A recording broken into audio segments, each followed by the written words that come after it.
Hi Leute, was geht? Ich bin wieder mal mit dabei mit einer neuen Folge von Until Dawn. Und das ist tatsächlich die allerletzte Folge von Until Dawn. Die letzte Folge war schon, aber jetzt kommt noch den Bonusinhalt, Status Gesammeltes und noch die Endszene von Until Dawn.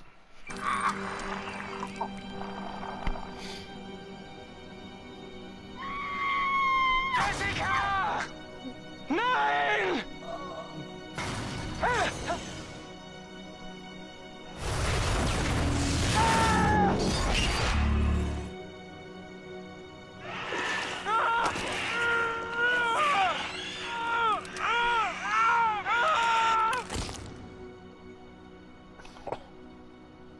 Der alte Mann,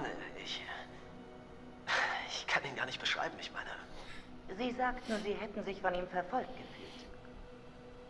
Hat das noch jemand aus Ihrer Gruppe gedacht? Naja, ja. Hat ihn vielleicht diese Person getötet? Was? Nein, nein, Sie verstehen das nicht. Glauben Sie... Hat er Sie angegriffen? Er hat mich gerettet. Und ich habe ihn sterben sehen. Er war doch mein Freund. Nachdem seine Schwestern verschwunden waren, haben wir oft geredet. Er sagte, ich wäre die Einzige, die ihn versteht. Ich dachte, wir ständen uns nahe. Wenn Sie mit jemandem reden wollen. Danke, nein. Manchmal nach einem traumatischen Erlebnis. Ich sagte doch nein. Ich war schuld an Mikes Tod. Ich sollte mich nicht bewegen. Aber das habe ich. Er hat mich gerettet. Ich bin schuld an seinem Tod. Sie müssen mir zuhören. Es ist mir egal, ob Sie mir glauben oder nicht. Ganz egal, denn das werden Sie. Sie müssen runter in die Minen. Was ist in den Minen, Sam? Ich habe gesehen, was dort ist. Und ich würde alles geben, es zu vergessen.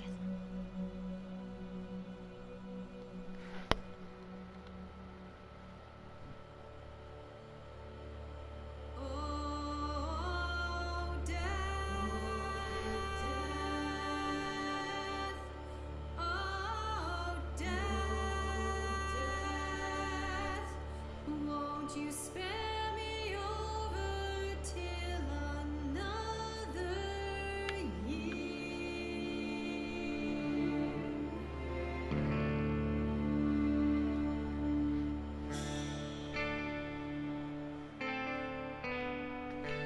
Es ist wirklich ein sehr geiles Spiel. Ich habe es richtig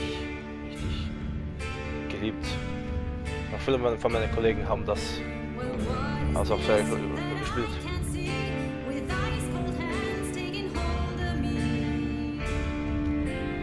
Geiles Spiel. Ich hoffe, sie bringen dann noch einen zweiten Teil raus, weil diese Art von Spielen, das hat Zukunft. Ich meine, das war geil, einfach nur geil.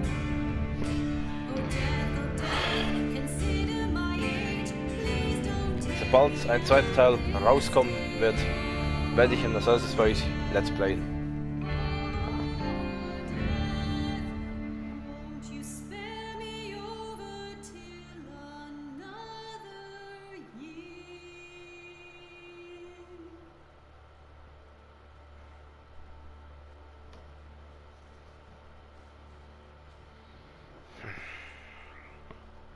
Ich würde sagen, das war's.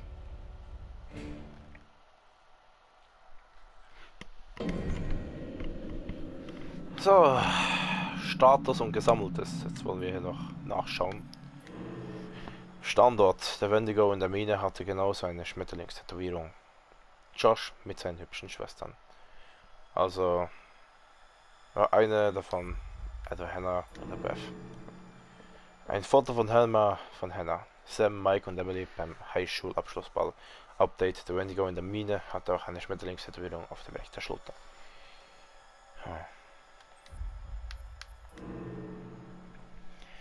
Tattoo-Karte. Hannah hatte einen Termin, um sich eine Tätowierung machen zu lassen. Sie hatte ein Schmetterlingsmotiv ausgesucht. Der Wendigo hatte Josh angegriffen Der Wendigo, der Josh angegriffen hat, hatte eine Tätowierung mit dem gleichen Design. Dann war Hannah also der Wendigo. Wahnsinn. Ein gerahmtes Foto von Hannah beim Tennis. Update, der Wendigo in der Mine hatte genauso eine Schmetterlingstätowierung. Gut. Schon wieder. Ein Porträt der Washington-Zwillinge, da muss ein paar Monate vor dem Verschwinden aufgenommen worden sein. Ja, gut, das war's. Die Zwillinge, 1952 haben wir auch schon alles durch. Der Unbekannte haben wir, glaube ich, auch schon alles. Jetzt nochmal die Ereignisse der Vergangenheit. Etwas später sind die Bergleute gekommen, um den Berg abzubauen, bis ein Einsturz sie und wurden wahnsinnig. Mörder aßen Menschenfleisch. Nach vielen Monaten. Vor einem Jahr. Wir waren nicht alleine in den Wäldern. Ich konnte die Mädchen nicht. Ja, da haben noch richtig viele gefällt, sehe ich gerade. Ich weiß gar nicht, wo man die finden kann. Wahrscheinlich irgendwo da, wo ich nicht war.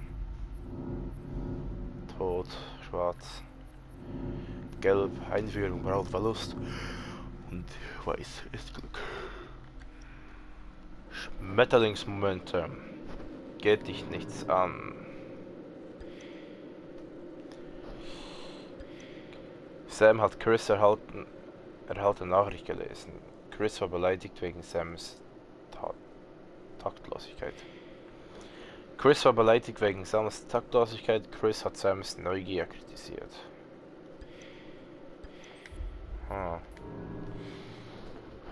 Chris hat das Eichhörnchen nicht erschossen. Die Natur bleibt im Gleichgewicht. Zurückgelassen.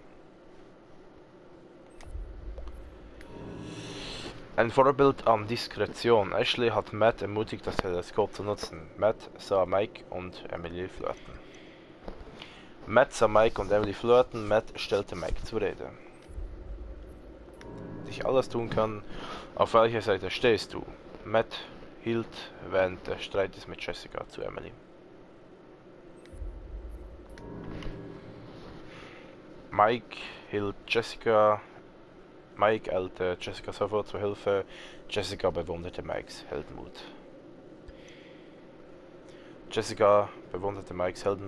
Mike schindete weiter Eindruck. Jessica widerstand Mikes Anmache. Sam hatte einen Baseballschläger gefunden und im Keller gelassen. Etwas später. Rettungsaktion. Mike ist gestolpert, als er Jessica gefolgt ist. Mike kam zu spät, Jessica war tot.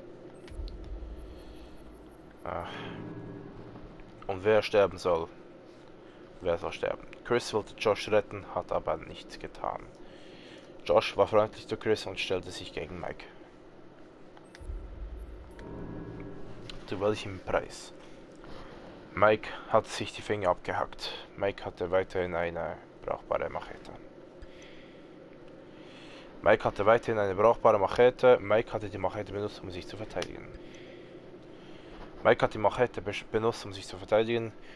Sam hat Mike in der Mine gerettet. Der beste Freund des Menschen. Mike hat den Wolf nicht gerettet.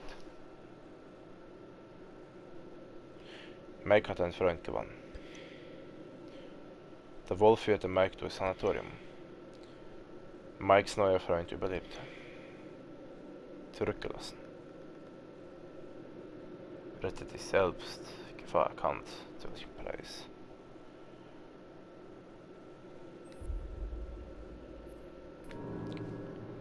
Matt war gegen Emilys Plan, zum Turm zu gehen. Dieselben Meinungen. Fliehen oder verstecken. Sam hat sich fangen lassen. Chris und Ashley fanden Sam. Sam musste von Mike gerettet werden.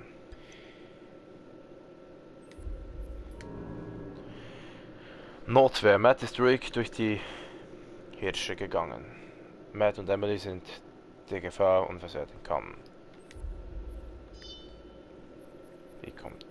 Wer bekommt die Waffe? Rette dich selbst. Matt hat versucht, Emily zu retten. Matt stürzte sich in die Mine und wurde angegriffen. Matt wurde getötet. Ashley hat die Schere nicht genommen. Ashley hatte nichts, um sich gegen den Psycho zu wehren. Ashley ist Chris gefolgt. Ashley sah nicht, wer in der Werkstatt war. Ashley sah nicht, wer in der Werkstatt war. Chris und Ashley fanden eine Puppe mit Sams Kleidern. Chris hatte nicht auf Ashley geschossen. Ashley war um Chris besorgt, als er ging. Ashley hat die Tür geöffnet und Chris das Leben gerettet. Emily wurde gebissen, Mike hat Emily erschossen. Ashley wollte Chris nicht zurücklassen. Ashley folgte der Stimme. Ashley ist zu Fahrzeug gegangen.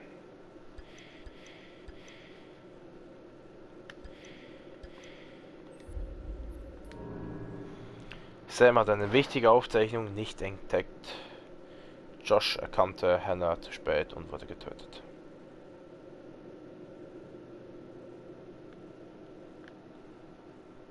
Man hätte ihn also retten können. Was? Das wäre wichtig gewesen. Aber Sam ist entkommen. Mike ist in der Lodge gestorben. Ashley ist in der Mine gestorben. Emily wurde von Mike erschossen. Chris ist entkommen.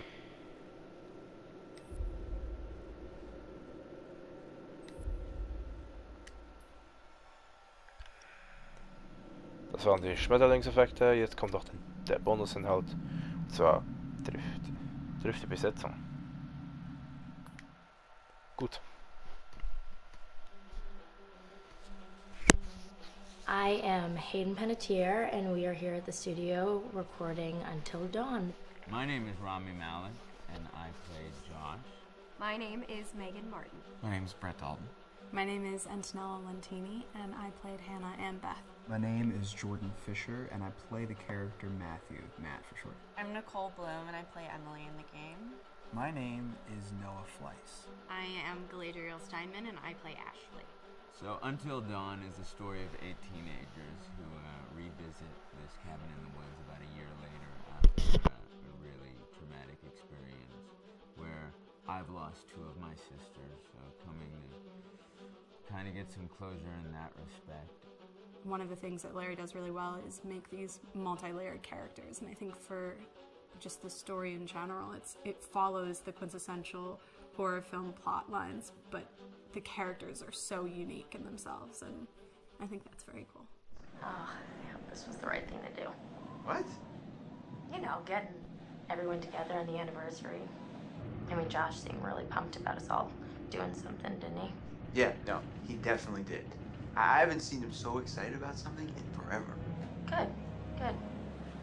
Sam and I have a few things in common, such as being huge lovers of animals, and she's a huge animal lover. She's vegan. She is a pacifist. I'm not quite sure if I'm gonna go as far as saying that I'm a pacifist, but she's spunky and cool. I know that she, I think, is made fun of a little bit by the rest of them who think that her morals and her beliefs in that area are a little ridiculous and they don't agree with them, but she doesn't care. It doesn't stop her from being herself, and that's something that I hope I have in common with her.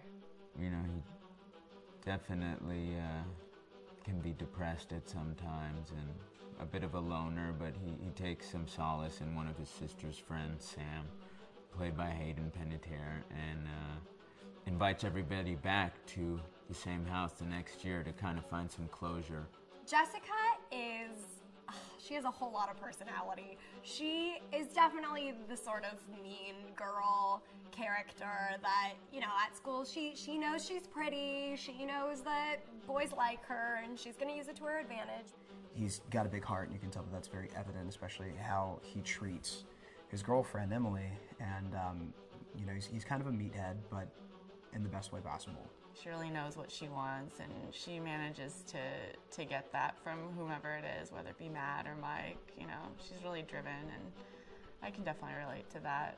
My character is Chris, and he is what society might consider the nerd of the group,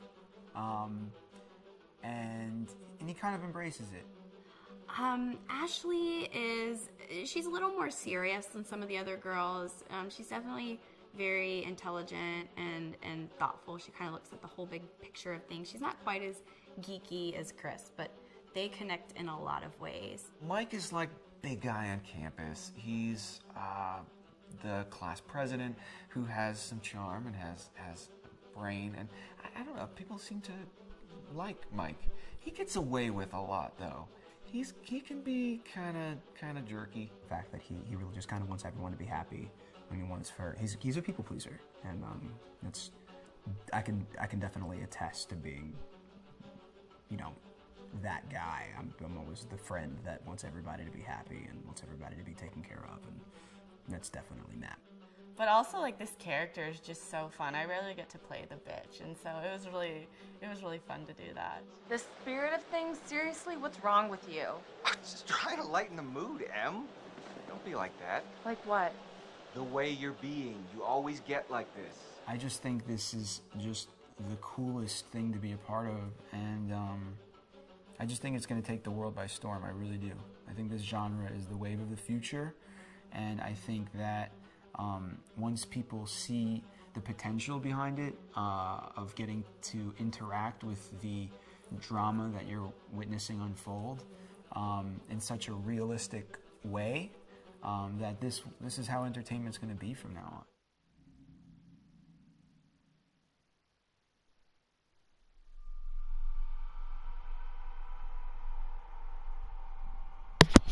So, und jetzt geht's noch weiter mit, wie man eine Szene macht.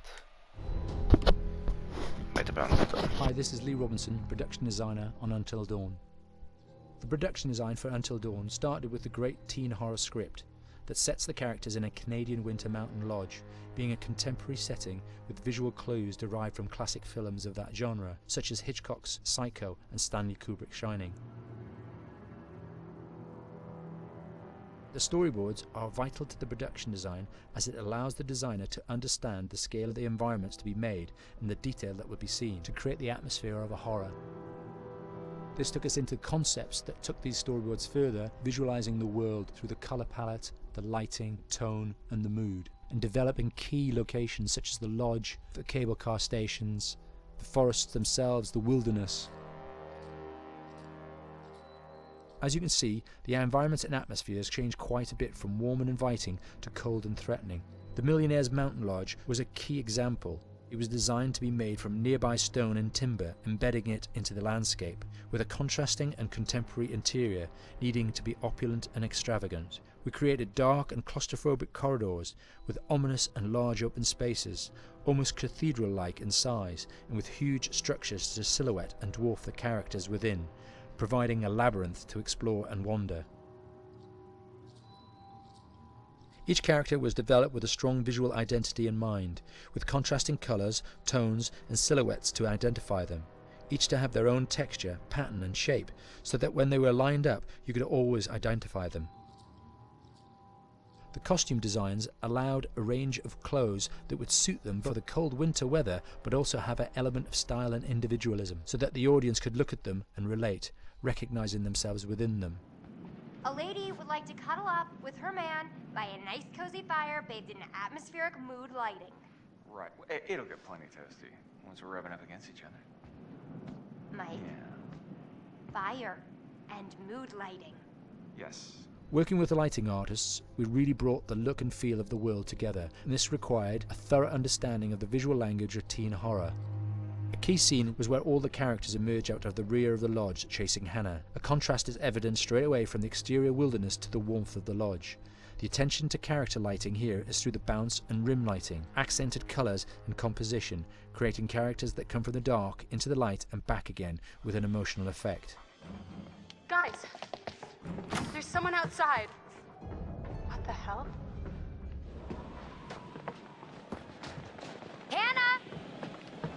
What's going on? Where's my sister going? It's fine. She just can't take a joke. It was just a prank, Han.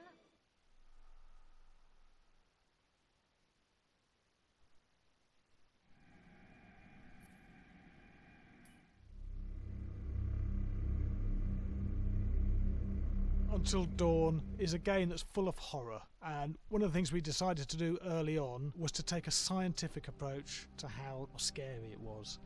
So we did experiments on people and we measured their responses to the game. We've created a test area. It's as close to a home setup as we can get it. We've recruited ordinary people to play the game and we've left them to play it on their own. You're turning the light off.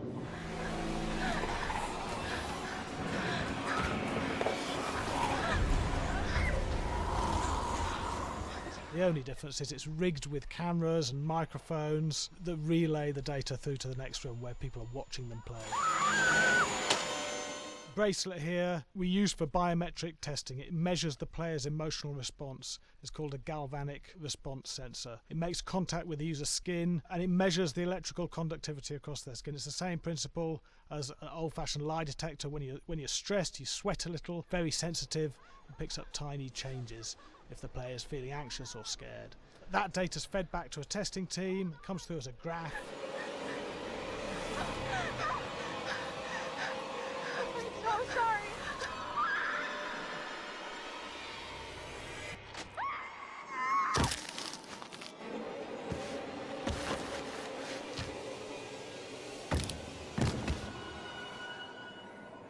There's no point testing one or two people, you have to test a lot of people. Okay, what's your step? When we have a scare that's consistently has a measurable emotional response, then we knew it was good. If it didn't have that, it goes back to the team for improvement. The data doesn't tell us what's wrong with the scare, it only tells us if it's working or not. Wait, okay, so you hear that too, right? Josh. Here we have a chapter relatively early in the game. Weirdly regular. Nothing regular about it. We have to create tension and anxiety in the player so they are ready to receive the scare.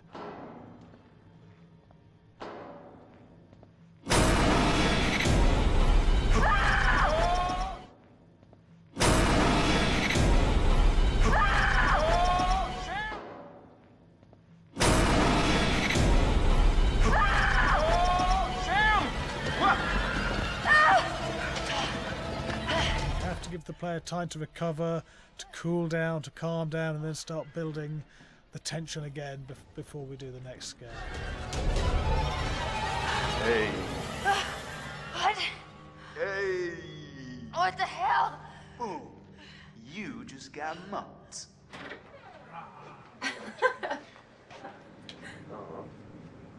Yeah, I have such an adrenaline high from that game. There's two things we found. One is we could look at the scares, analyse if our expected scares were working effectively. Were people shrieking and covering their hands, or were they getting an emotional response from it? And being scientific about it means that we strip out people's opinions about whether things are working or not. We've got data, and we look at the data. If it's working, we're happy with it. Really scary. Bit scared and wanting to get away. I actually be maybe a bit scared to play it on my own, but in a room with the lights on, yeah, with some other people as well, yeah, maybe. But because I'm a scaredy cat, I would play with someone in the room. And the lights on. It was one of the scariest games I've played in a long while.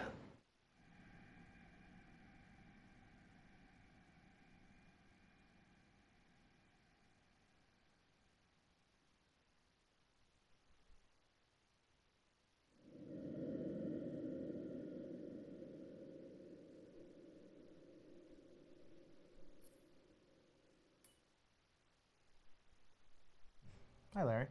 Hey, Graham. Hi, my name is Graham Resnick. I'm a filmmaker, writer, director, sound designer, and I started working with Larry Fessenden about 10, 15 years ago through my friend Ty West, who I grew up with, and have done a lot of sound design with on his films. And he was producing Ty's films at the time, and Ty introduced me to Larry. Larry produced my first feature, and we've written together on several projects. My name is Larry Fessenden. I'm a filmmaker. I run Glass Eye Picks, which is an independent production company out of New York. We make indie movies, a lot of scary movies as well. And I got a call to audition to write this video game. And I called my pal Graham Resnick because Graham's a gamer. And while I thought I could offer something to the idea of writing this multi-branching story, I knew that I would want Graham's expertise as a lover of gameplay, since I guess games were started. So and just as a lover. And as a lover, yes. As Which is why there's so many sex jokes in the game. There was one Italian website that did say the Larry that's Fessenden right. and Graham Resnick, the two lovers behind Until Dawn. Come here. Maybe I know how to handle you too. I am definitely ready to be handled. So I wanted Graham by my side. Yeah, and we got the gig, and it's been an amazing ride. Oh, hell yeah. Oh my god. She's taking her shirt off. What? Oh my god. Matt, what are you doing here?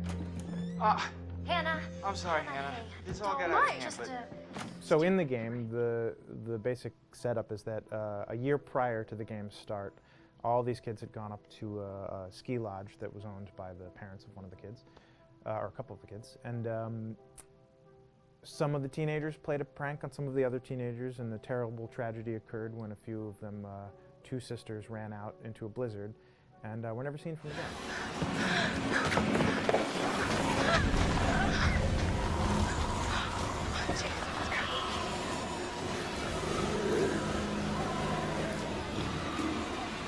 And so now, a year later, this is kind of torn apart, this group of friends. They've gone through some trials and tribulations in the past year. The brother of the two girls has had a lot of psychological issues, and to kind of help him cope and help them all get over it, they all returned to the lodge a year later, back up on the mountain.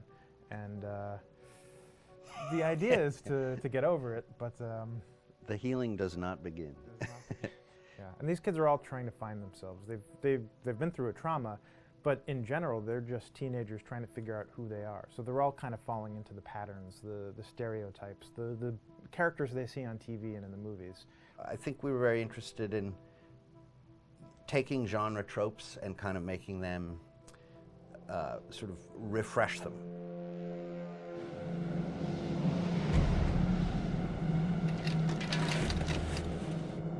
Hey, did you see that? Dad said it'd just be us this weekend. We're familiar with how slasher movies work.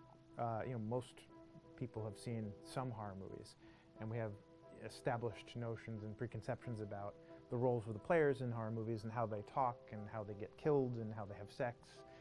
And to bring you into the game that way and then subvert a lot of those expectations was kind of our goal. They're haunted by some incident that happened in their past, which I think you pretty much figure out that that's going to have a role in their interaction.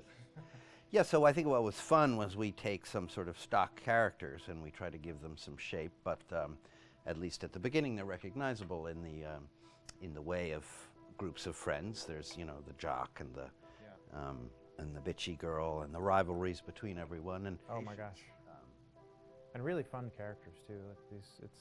We just had so much fun living in the minds of these characters through writing the script. What do you think? Jesus! It was fun. I think we were looking to get that kind of banter that you Yeah. see both in movies, but also that you absolutely have with friends, and sort of those inside jokes.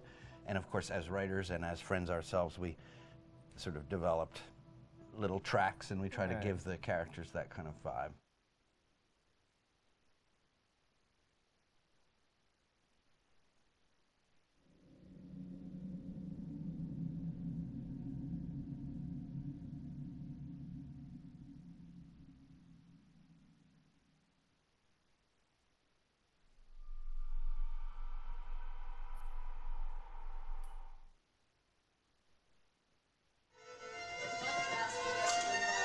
Yeah, fast and violent. That's what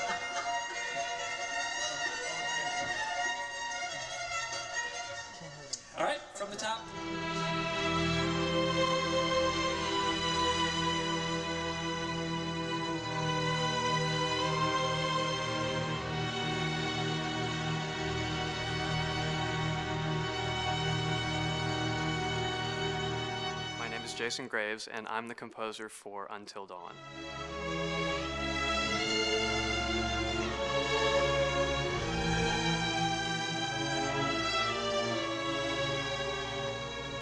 I've been involved with Until Dawn for about a year now. Originally, I was contacted by Barney Pratt, the audio director.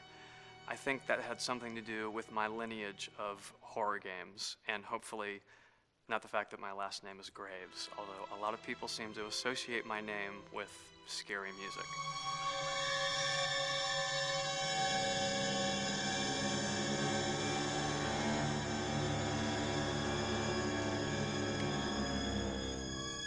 One of the things that was really exciting about working with Barney and the team at Supermassive is they really wanted something unique for the music. They wanted the music to stand out and be a character on its own in the game.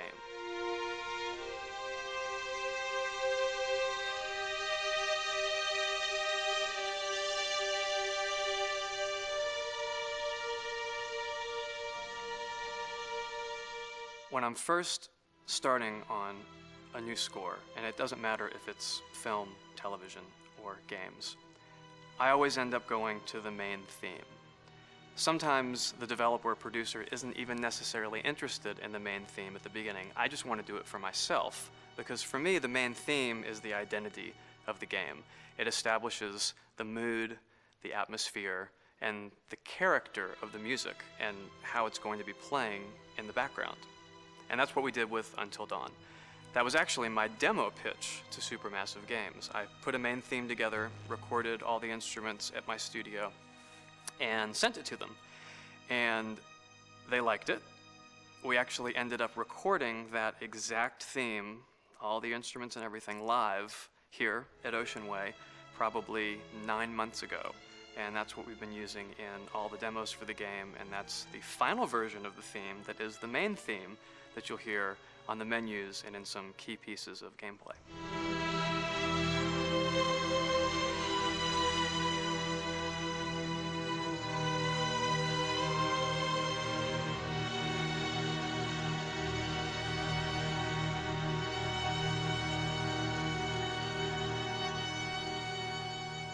I seem to have made a name for myself in horror. And there's something about scary music, I think it's maybe the lack of rules. The biggest rule in scary music is there are no rules, so you can do anything you want, and actually, if you end up doing things that don't feel like they would work out together, they kind of clash, and it ends up being even more effective for scary music. So that's what really drew me to Until Dawn, was the textures, plus writing thematic material that is interwoven with the scary textures. I haven't really done anything like that before. Usually it was just all tension all the time, and that's fun and it's great. But I'm actually at heart a very melodic composer. That's the kind of music I love listening to, and that's the kind of music I love writing. That's the kind of music I got to work on in Until Dawn. Very nice. Same thing.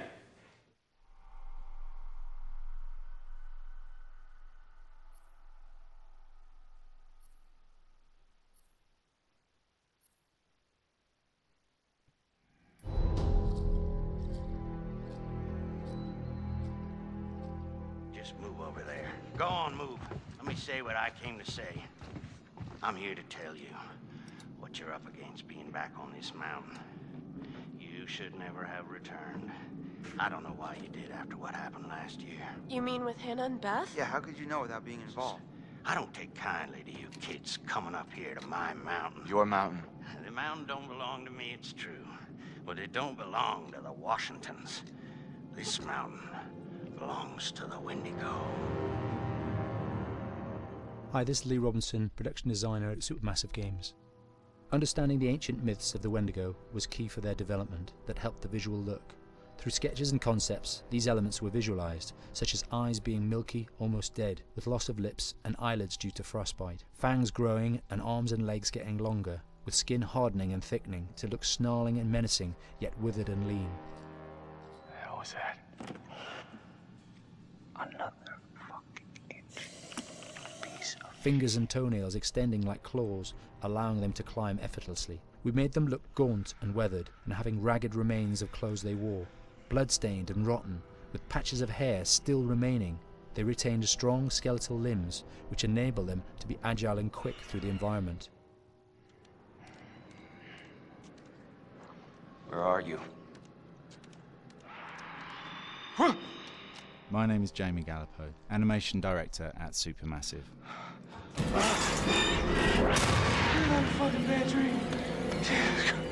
The overall direction on the creature was to be very strong, to be extremely fast. We wanted a spider-like movement to the creature. 1 minute scampering to leaping and then crawling, almost instantaneous. And finally, we wanted the creature to have this real, uncontrollable thirst for flesh.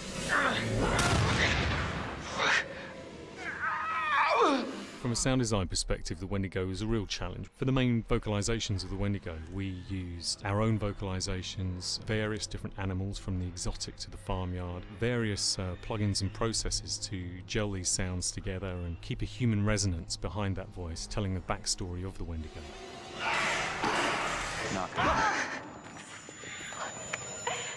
During the chase sequences, the anger of the Wendigo is felt by encircling breaths, screams and screeches that essentially chase you as you're being chased by the Wendigo.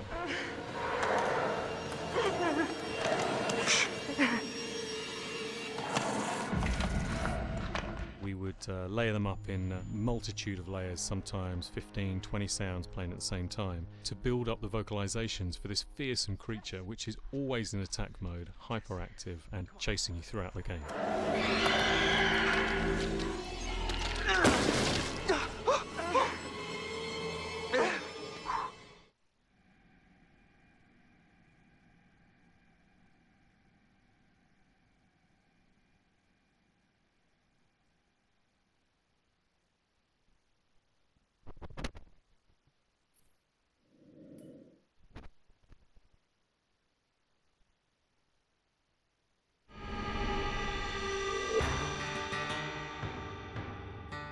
America's North Woods border region. Within this land of 10,000 lakes and miles of dense timber, a hideous creature is believed to lurk. The North Woods is probably one of the last frontiers in America. There's still a lot of places in this area that hasn't been set foot by man. Monsters and mysteries exist here because it is remote. Up in the North Woods, winters are long. In times of biting cold and isolation, a devouring monster is believed to come forth. It's terrorized native people for generations. Growing up, I was told, like, don't go outside, the Wendigo will get you.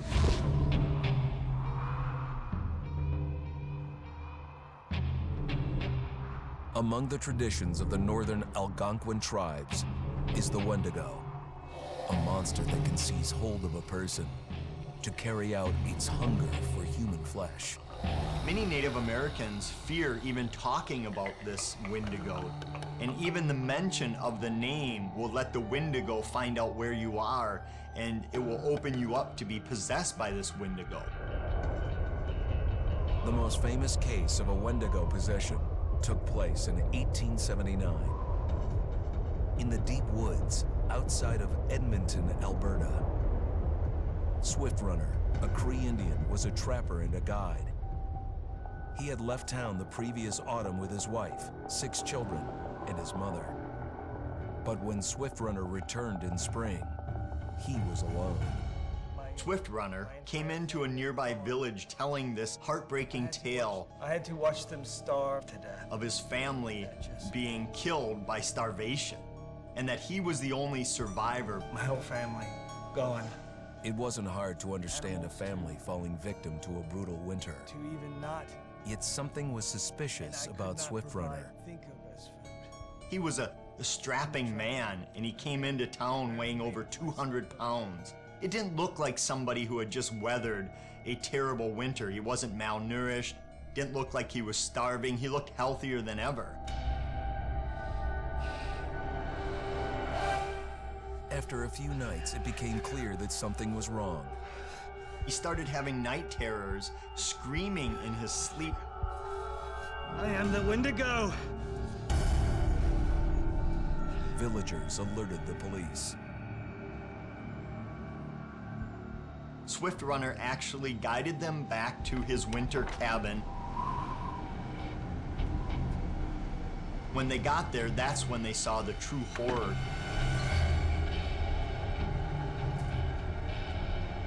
Human skulls were scattered around, many bones, some of which had been snapped in half and the marrow inside had been drained. They had never seen anything like it. Swift Runner had killed his entire family, shooting them, hitting them with an axe, strangling, and then eating most of their bodies.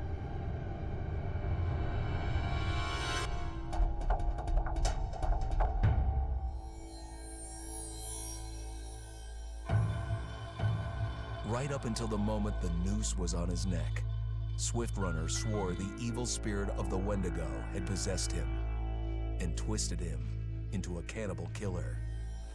When he was on the gallows, Swift Runner himself said, "I am no longer a man."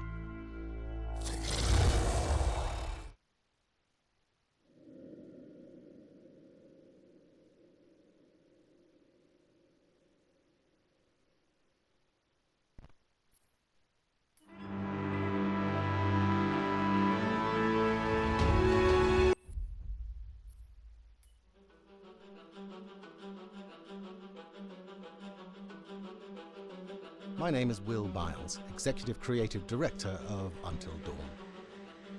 The first part of getting a believable facial performance in-game is to capture, topographically, the actor's range of emotional expressions as separate versions of the same head. Every tiny nuance gets digitized and merged, effectively creating a model that can recreate every facial movement that the actor makes.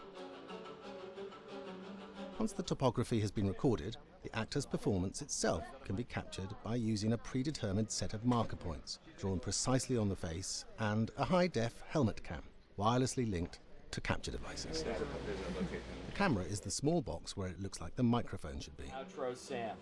Mark. It records in high def the movement of the dots throughout the performance that will drive the expressions captured earlier. Unlike other systems, this form of capture is far less lossy because there are fewer interpretations between performance captured and performance rendered finally in-game. The audio is also recorded via two separate lavalier mics attached to the helmet. It takes a while for the actors to acclimatize to carrying around the recording devices and the helmet cams, but very soon the shoot becomes similar to any other effects shoot or a green screen shoot. The actors in these scenes are only recording facial animation, but use cursory body movements for pacing. Wait, and maybe we should all stick together and find everybody and make sure that we're all okay, so... 1-1, the year before the prank. Take 2, Mark. Other than the other actors, they have to use their imagination for everything and everywhere that they are supposed to be seeing and feeling. Idiot! So dumb! From a hot midday studio in Los Angeles to a freezing midnight mountain in British Columbia.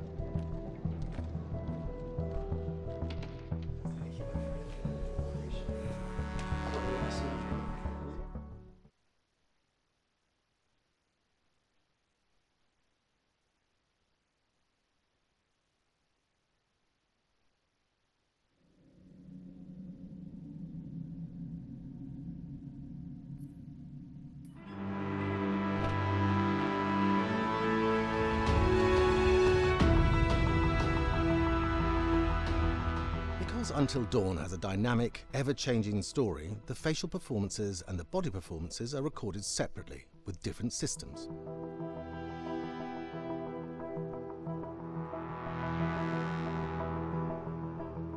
With the body capture, we use reflective bead suits and an infrared camera matrix system that drives the CG bone hierarchies in our character models. These performances cover everything from character locomotion, scene-specific performances, and stunt work, most of which was recorded at studios in Pinewood and Shepperton, near London. Hannah! Hello? combining all the elements seamlessly in the final game becomes a formidable editing and logistical task. Every variation, both physical and emotional, must be combined in these multi-edits. Scaffolding props have to stand in for the sets, because the hundreds of infrared cameras have to be able to see all of the reflected beads on the actor.